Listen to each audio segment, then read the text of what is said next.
पौराणिक कथा के अनुसार अजा एकादशी की व्रत कथा सत्यवादी राजा हरिश्चंद्र से जुड़ी है। राजा अपने राज्य को प्रसन्न रखते थे। राज्य में चारों ओर खुशहाली रहती थी। समय बीता और राजा का विवाह हुआ। राजा को एक पुत्र रत्न की प्राप्ति हुई। राजा अत्यंत वीर और प्रतापी थे। एक दिन राजा ने अपने वचन को निभाने के लिए पुत्र और पत्नी तक को बेच दिया और स्वयं को बेच दिया। उसे एक चांडाल ने खरीद लिया। अब वह चांडाल का दास बन गया। वह चांडाल के आदेशानुसार मृतकों के वस्त्र लेता था, लेकिन उसने अपना सत्य धर्म नहीं छोड़ा।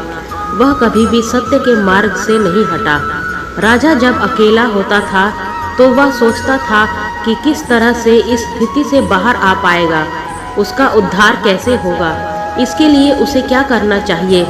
यह सब करते हुए राजा ने कई वर्ष व्यतीत कर दिए।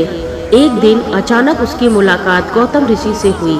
उसने प्रणाम किया और अपनी व्यथा सुनाई। तब गौतम ऋषि ने कहा कि आज से 7 दिनों के बाद भाद्रपद माह के कृष्ण पक्ष की अजा एकादशी आने वाली है। तुम विधि पूर्वक उस व्रत को करना। उस व्रत को करने से तुम्हारे सभी पाप नष्ट हो जाएंगे और तुम्हारे दुखों का अंत हो जाएगा। इतना बोलकर गौतम ऋषि वहां से चले गए।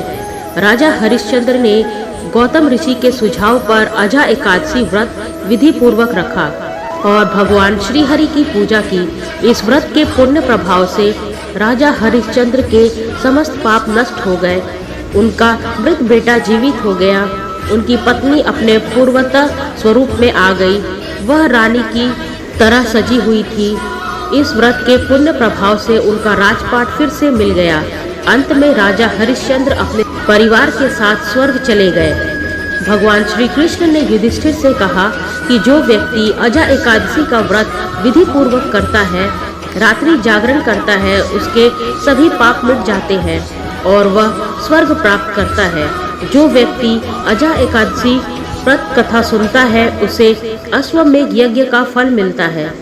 इसलिए सभी उपवासों में अजा एकादशी व्रत को सर्वश्रेष्ठ बताया जाता है। कहते हैं कि अजा एकादशी व्रत रखने वालों को पापों से मुक्ति मिलती है। एकादशी व्रत को रखने वाले व्यक्ति को आहार, बर्ताव, इंद्रियों और चित्त पर संयम रखना होता है। जय श्री हरि विष्णु।